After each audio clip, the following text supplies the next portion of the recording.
Hello students, I am here for class 12th. Subject is Political Science, Part A, Contemporary World Politics, and Chapter 6, International Organization.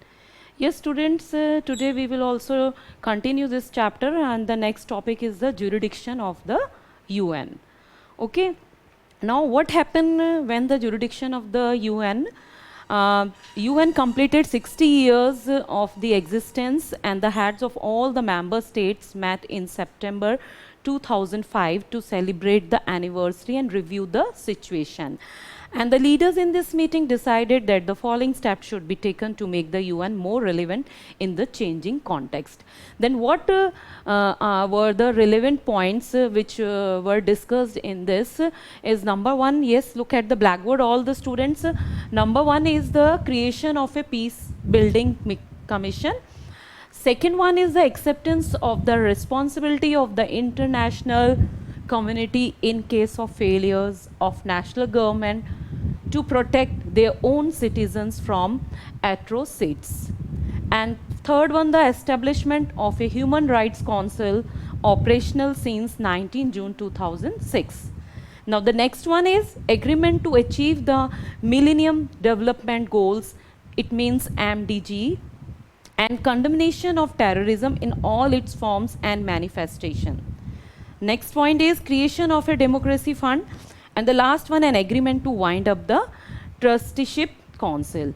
ये students what happened, क्या हुआ था कि इस jurisdiction of UNO में आज हम पढ़ेंगे यूएन में कि जब 60 इयर्स कंप्लीट हो गए थे तो इनकी 60 इयर्स के बाद इसकी एनिवर्सरी सेलिब्रेट करने के लिए जितने भी लीडर्स हैं सभी इकट्ठे हुए थे 2005 सितंबर 2005 में, और वहाँ पे जब यूएन के सारे लीडर्स इसमें शामिल होके और इनमें आपस में जो है डिस्कशन हुआ था कि क्या क्या चेंजेस आने चाहिए, क्या क्या रेलिवेंट चेंजेस होने चाहिए यूएन में, तो वो कौन कौन से चेंजेस थे उनके ऊपर जो डिस्कशन हुआ था. नंबर वन पॉइंट है creation of peace building commission, कि सबसे जैसे मैंने आपको ये चैप्टर पढ़ाया है और ये बताया है कि इंटरनेशनल ऑर्गेनाइजेशन यानी यूनाइटेड नेशन का वर्क क्या रहा है कि पीस बिल्डिंग नेशंस बनाने, यानी कि दुनिया में वर्ल्ड में वॉर को कंट्रोल करके रखना, स्टॉप करके रखना और पीस मेंटेन रखना. ठीक है, तो इस सबसे मेन है कि जितने भी नेशन हैं वर्ल्ड में वो कैसे होने चाहिए, पीसफुल होने चाहिए. So to build a peaceful nation और द पीसफुल कमीशन, तो इसका जो मेन वो होना चाहिए कि पीस बिल्डिंग कमीशन स्टैब्लिश होना चाहिए. नेक्स्ट है acceptance of the responsibility of the international community in case of failures of national government to protect their own citizens from atrocities. क्या है, एक दूसरा जो पॉइंट है उसमें ये रखा गया है कि यूएन जो है इस बात की रिस्पॉन्सिबिलिटी ले कि अगर इंटरनेशनल अगर कोई भी नेशन है, कोई भी कंट्री है, वहाँ की गवर्नमेंट अगर फेल हो जाती है, वहाँ पे कोई भी एट्रोसाइट्स होते हैं यानी कोई भी अत्याचार हो रहे हैं, कोई भी इस तरह का डिस्प्यूट्स या कॉन्फ्लिक्ट्स हो रहे हैं, और अगर उसे वो सॉल्व करने में कैपेबल नहीं है तो यूएन को पूरी उसकी रिस्पॉन्सिबिलिटी है कि वो वहाँ की जो है गवर्नमेंट के इश्यूज़ जो हैं, जो भी कॉन्फ्लिक्ट्स हैं, डिस्प्यूट्स हैं, उनको सॉल्व करने की कोशिश करें, उन्हें सॉल्व करें. अगर वहाँ की किसी भी कंट्री की गवर्नमेंट फेल हो जाती है, वो उस इशू या उस कॉन्फ्लिक्ट को नहीं संभाल पाती है, तो यूएनओ की रिस्पॉन्सिबिलिटी है कि वो उसमें इंटरफेयर करके और वहाँ के वो जो इशू हैं और जो कॉन्फ्लिक्ट्स हैं उनको सॉल्व करे. ठीक, नेक्स्ट है establishment of a human rights council operational since 19 June 2006, और इसमें यह भी किया गया था कि किसका एस्टैब्लिशमेंट होना चाहिए, ह्यूमन राइट्स काउंसिल का एस्टैब्लिशमेंट होना चाहिए कि सभी को जितने भी सिटीजन्स हैं ऑल ओवर द वर्ल्ड किसी भी कंट्री के हैं तो उनके ह्यूमन राइट्स को प्रोटेक्ट करने के लिए ये काउंसिल्स जो है बनना चाहिए, और सिंस 19 जून 2006. नेक्स्ट है agreement to achieve the millennium development goals MDGs, और ये एग्रीमेंट है यहाँ का अचीव करने का यूएन का कि डेवलपमेंट गोल, इसका जो गोल है, एम है, वो क्या है होना चाहिए कि कि हर कंट्री के डेवलपमेंट के बारे में सोचा जाए, हर नेशन के डेवलपमेंट के, वहाँ की इकोनॉमिक स्ट्रेंथ को स्ट्रॉन्ग करने के बारे में सोचा जाए। नेक्स्ट है condemnation of terrorism in all it's forms and the manifestations. क्या है नेक्स्ट पॉइंट, ये है कि किसी भी तरह का टेररिज्म है, any country, in any country all over the world, पूरी कंट्री में, किसी पूरे वर्ल्ड में किसी भी कंट्री में अगर किसी भी तरह का टेररिज्म है, टेररिस्ट एक्टिविटीज़ होती है, तो उसको रोकने का भी अधिकार यूएन का है। ठीक। Next, creation of a democracy fund, और जो भी कंट्रीज़ हैं उन्हें डेमोक्रेटिक बनाकर और उसके फंड प्रोवाइड करना, ये भी यूएन की रिस्पॉन्सिबिलिटी है। नेक्स्ट है agreement to wind up the trusteeship council, और क्या है नेक्स्ट है कि जो ट्रस्टीशिप काउंसिल बना था उसको वाइंड अप करना, उसे ख़त्म कर देना, उसको स्टॉप कर देना, ये भी यूएन का वो रहा है कि इसमें जो है ये सारे पॉइंट्स जो हैं इसमें मेंशन जो किए गए हैं, ये सारे डिस्कशन किया गया था इसमें कि किस तरीके से यूएन का वर्क होता है, कि किस तरह से इसे मेंटेन करना है, कैसे ह्यूमन डेवलपमेंट राइट्स देने हैं, किस तरह से टेररिज्म को कंट्रोल करना है all over the world, and democracy fund किस तरह से देना है, किस किस कंट्रीज़ को ये देखना है कि कोई भी कंट्री जो है नॉन डेमोक्रेटिक कंट्री ना हो, डेमोक्रेटिक कंट्रीज़ हैं, और उसको उसकी डेमोक्रेसी को आगे बढ़ाने के लिए उसको फंड की ज़रूरत होगी, कोई भी कंट्री है तो उसको वो फंड प्रोवाइड करना। Okay students, now the next topic of this chapter is India and the UN reform.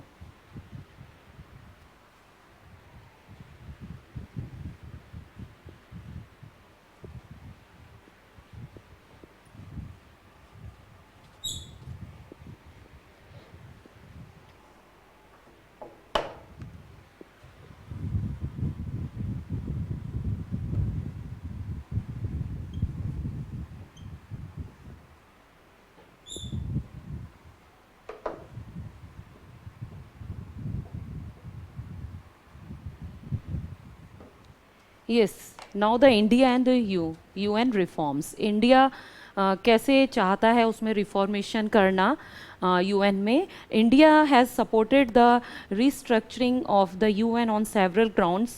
It believes that strengthened UN is desirable in a changing world. India also supports an enhanced role for the UN in promoting development and cooperation among states. India believes that development should be central to the UN agendas, as it is a vital precondition of for the maintenance of international peace and security.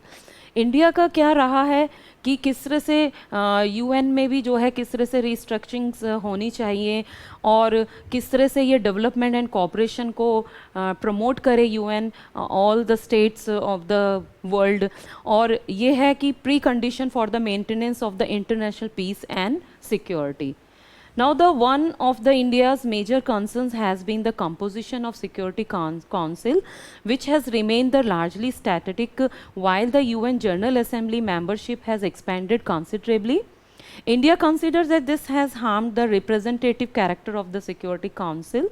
It also argues that an expanded council with more representation will enjoy greater support in the world community. क्या है कि जैसे कि यहाँ पे आपको मैंने बताया था कि यूएन के सिक्योरिटी काउंसिल में टोटल 15 मेंबर्स हैं, जिसमें कि 10 जो हैं नॉन परमानेंट मेंबर्स होते हैं और 5 परमानेंट मेंबर्स होते हैं. और आप सब जानते हैं कि 5 परमानेंट मेंबर्स कौन कौन से हैं. यूएन है, यूके है, फ्रांस, चाइना, रशिया, ये 5 परमानेंट मेंबर्स हैं. इनकी जो है ये इनकी परमानेंट सीट रहती है. इन्हें वीटो पावर है. वीटो पावर के बारे में मैं आपको बता चुकी हूँ कि अगर सबने कोई भी प्रपोज़ल है और उसमें सबने ही अपनी परमिशन दे दी है, अप्रूवल दे दिया है, लेकिन इन 5 परमानेंट मेंबर में से अगर कोई एक मेंबर रिजेक्ट कर देता है तो वो पूरा प्रपोज़ल रिजेक्ट हो जाता है. तो इंडिया का ये कहना है कि यूएन में जो ये परमानेंट सिक्योरिटी काउंसिल में ये जो परमानेंट सीट्स हैं, इसमें कैसे जो नॉन परमानेंट मेंबर्स हैं वो 2 इयर्स के लिए इलेक्ट होते हैं और 2 इयर्स के बाद सभी उसमें जो भी मेंबर्स हैं सबको उसमें इलेक्ट होने का मौका मिलता है। लेकिन लगातार जो है कोई भी एक मेंबर लगातार इसमें इलेक्ट नहीं हो सकता है।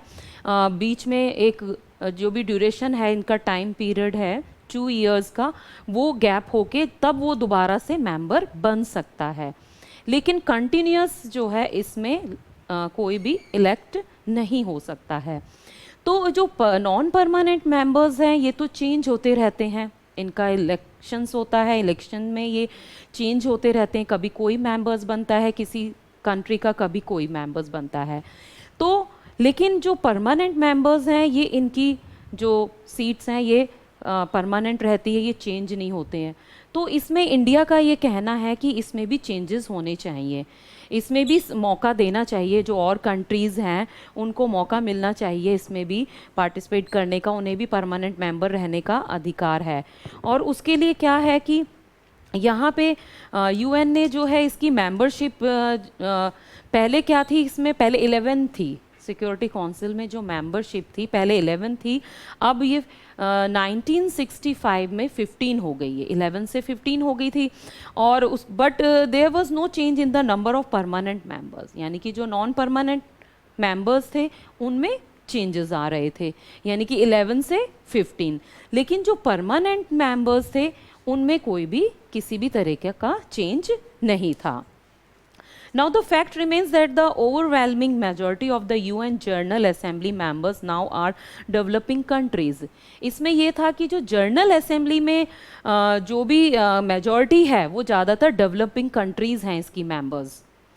And therefore India argues that they should also have a role in shaping the decision of the Security Council which affect them. India ने ये आर्ग्यू था कि इसमें जो सिक्योरिटी काउंसिल में जो मेंबर बनते हैं उसके लिए जो भी क्राइटेरिया होना चाहिए वो सब जो है डिसीजन, इसमें जो रोल ऑफ शेपिंग है सिक्योरिटी काउंसिल का, वो इंडिया भी उस चीज़ को अफेक्ट करता है। India supports an increase in the number of both permanent and non permanent members.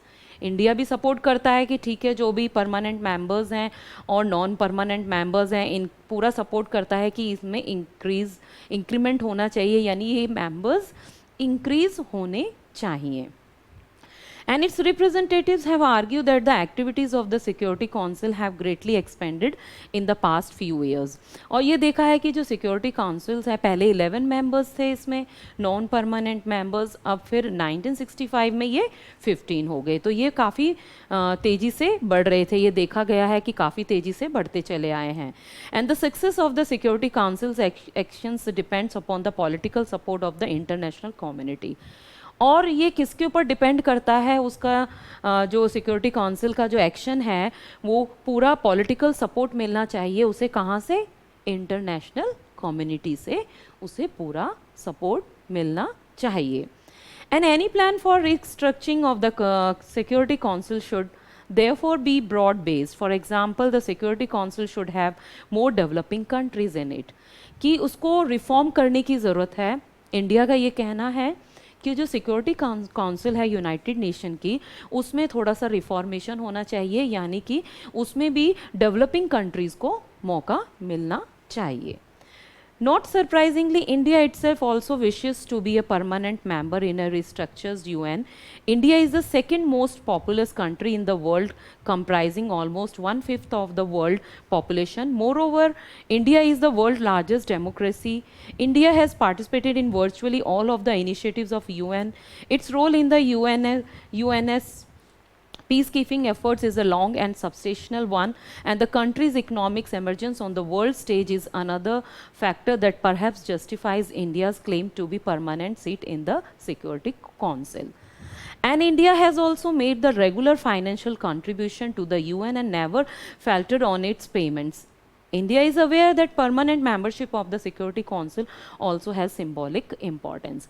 क्या है कि इंडिया का ये मानना है कि इंडिया भी जो है यूनाइटेड नेशन के सिक्योरिटी काउंसिल का एक मेंबर बन सकता है। उसमें जो भी क्राइटेरियाज हैं यूएन का जो परमानेंट मेंबर्स बनने के लिए जो जो भी चीज़ों की ज़रूरत है वो सारी चीज़ें इंडिया में है।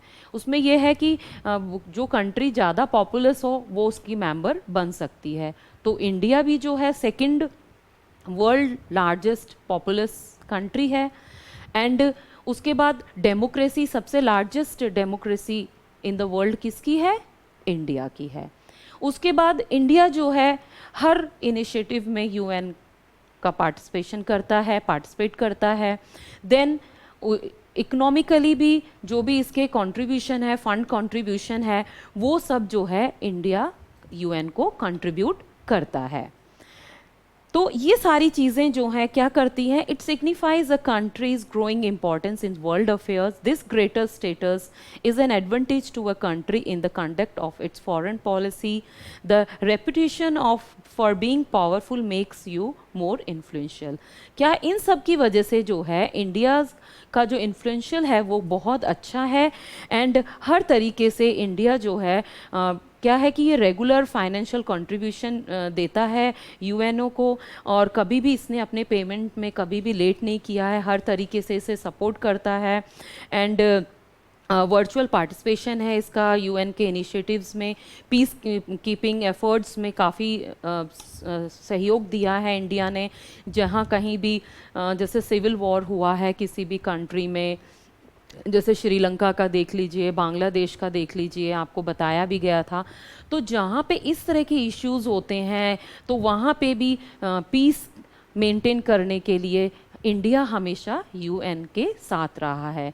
तो ये सारी चीज़ें जो हैं इंडिया के लिए काफ़ी हैं। इंडिया का ये मानना है कि इंडिया भी जो है सिक्योरिटी काउंसिल का मेंबर बन सकता है, जिस तरीके से ये सारे इंडिया के जो भी इसमें मांगी गई हैं पॉइंट्स कि उसके मेंबरशिप के लिए ये सारी चीज़ें ज़रूरत हैं, वो सब किसके पास है? इंडिया के पास भी है।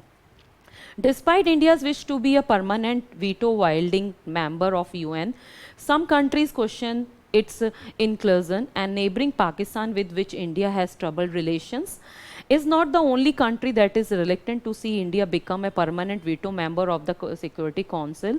Some countries, for instance, are concerned about India's nuclear weapons capabilities. Others think that its difficulties with Pakistan will make India ineffective as a permanent member.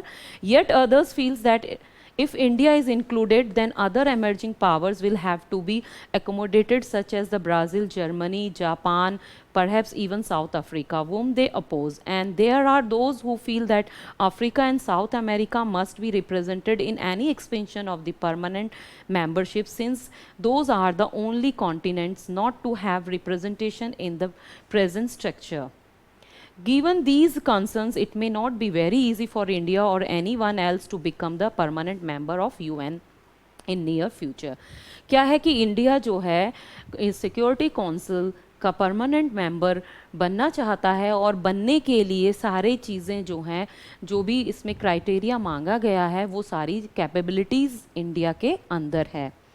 Population है, largest population in the world, great democracy है, उसमें largest democracy, peace keeping में पूरा corporation है उसका India का UN के साथ, एंड इकोनॉमिकली भी तरह के उसमें कंट्रीब्यूशन इंडिया रेगुलर पेमेंट करता रहा है।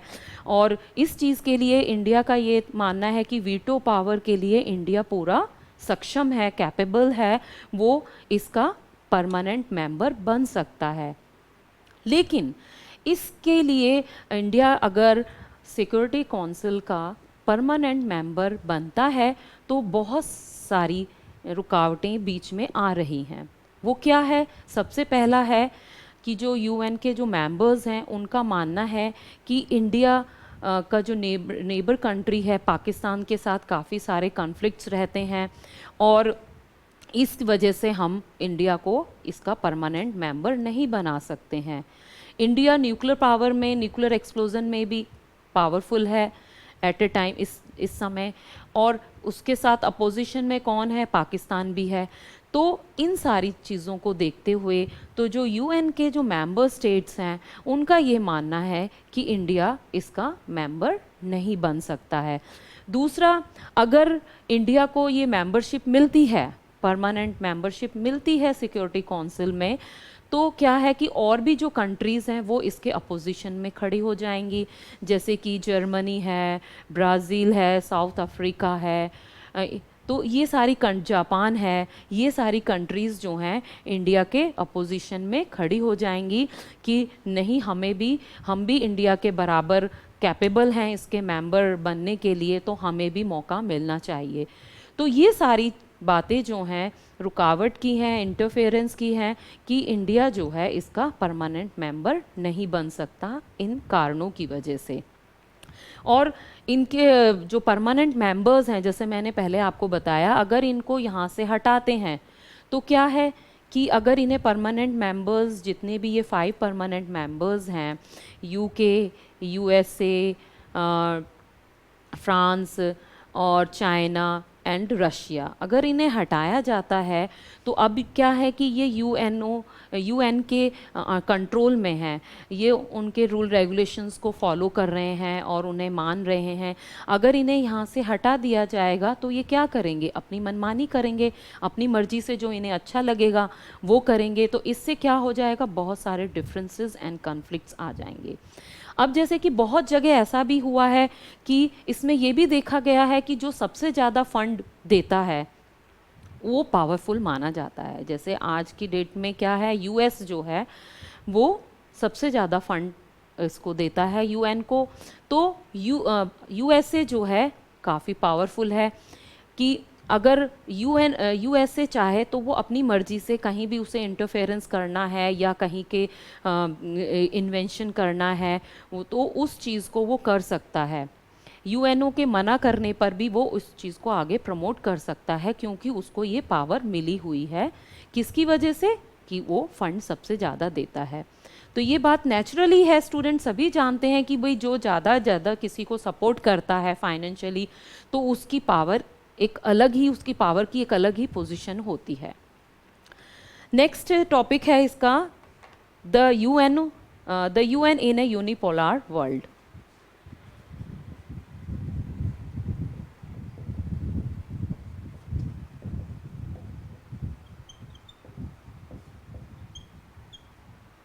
इसमें हम बात करेंगे the UN in A unipolar world में हम बात करेंगे कौन यूनिपोलर वर्ल्ड है, इसमें पावरफुल है।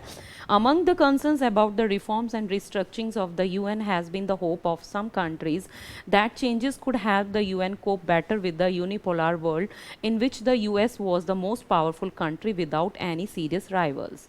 Can UNO serve as a balance against US dominance? Can it help maintain a dialogue between the rest of the world and the US and prevent America from doing whatever it wants? US power cannot be easily checked. First of all, with the disappearance of the Soviet Union, the US stands as the only superpower. Yes, as you know that after the end of the Cold War के and में क्या हुआ था कि USSR, जब second world war हुआ उसके बाद 2 पावर थी super power, USSR and USA. लेकिन जब कोल्ड वॉर हुआ उसका एंड होने के बाद एक ही पावर हैगी थी सुपर पावर, यूएसए। वो क्यों? क्योंकि कोल्ड वॉर के एंड तक यूएसएसआर का डिसइंटीग्रेशन हो गया था, यूएसएसआर कई टुकड़ों में बट गया था, जिसकी वजह से उसकी पावर वीक हो गई थी। अब जो है कौन मेन हो गया, सुपर पावर यूएस जो है सबसे सुपर पावर है। तो ये माना जाता है कि क्या यूएस जो है यूएन को डोमिनेट करता है और वो सुपर पावर है, हर तरीके से पावरफुल कंट्री है। ये सभी जानते हैं कि पूरे वर्ल्ड में सबसे पावरफुल कंट्री कौन है, यूएस है।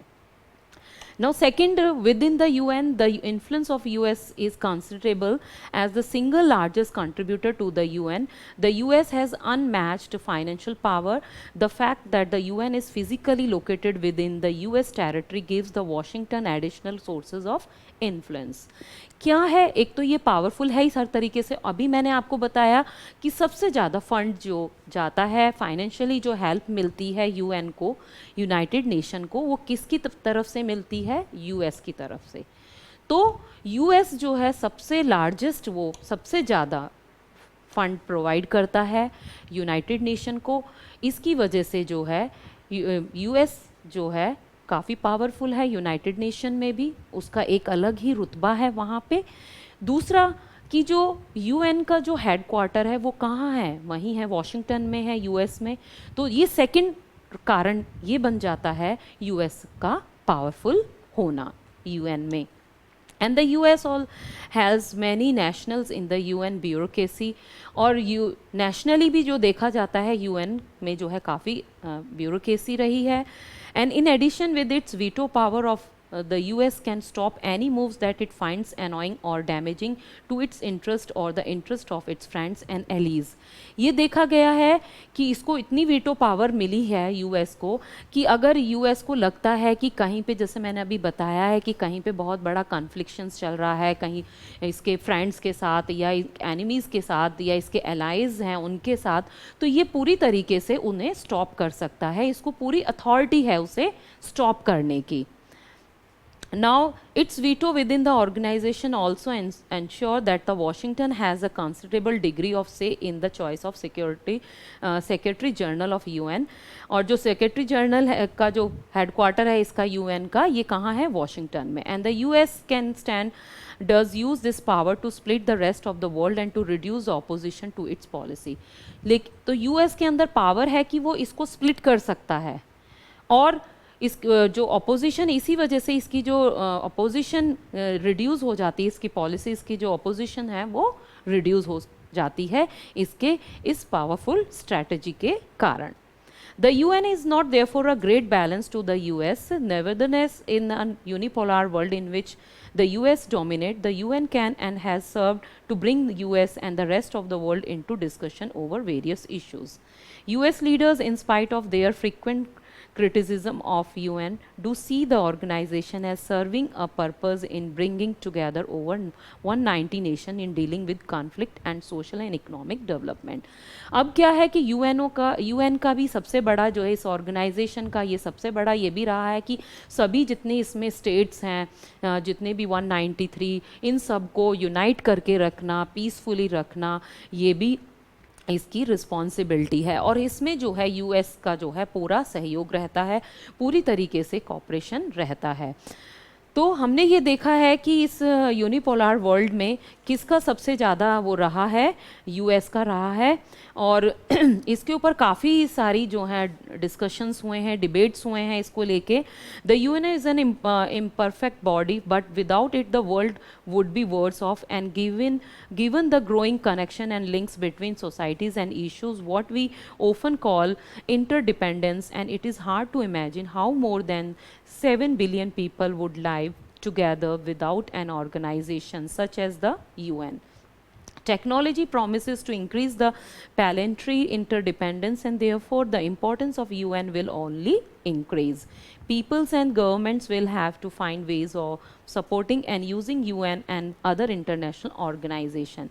So this international organization body is very important to all over the world because it unite all the nation in one and control the war among any countries and maintain the peace and promote the humanities in all over the world, and also try to find out the solution of other issues like environmental degradation and the increasing of sea level, glaciers, melting of glaciers, and the spreading of communicable disease. Like these issues also UN give the responsibility to solve these issues। Okay, and then UN give also so many rights to all, human rights, and IAEA is the International Atomic Energy Agency and is established in 1957। Okay, and Amnesty International, it is NGO and that the campaigns for the protection of human rights all over the world। Okay students, आप ये जो chapter है और international organisation, this is the end of this chapter. ये chapter ख़त्म हो गया है। अब आप जो है इसको अच्छे से रीड आउट कर लेंगे। इसमें जो बहुत, जैसे मैंने आपको पहले भी बताया था, इनकी जो डेट्स वगैरह हैं उनको अंडरलाइन करके, कौन कौन सी इनकी एजेंसीज़ हैं, कौन कौन से परमानेंट मेंबर्स हैं, नॉन परमानेंट मेंबर्स हैं, उनको अंडरलाइन करके अच्छे से लर्न कर लेंगे। Okay, thank you students, have a nice day.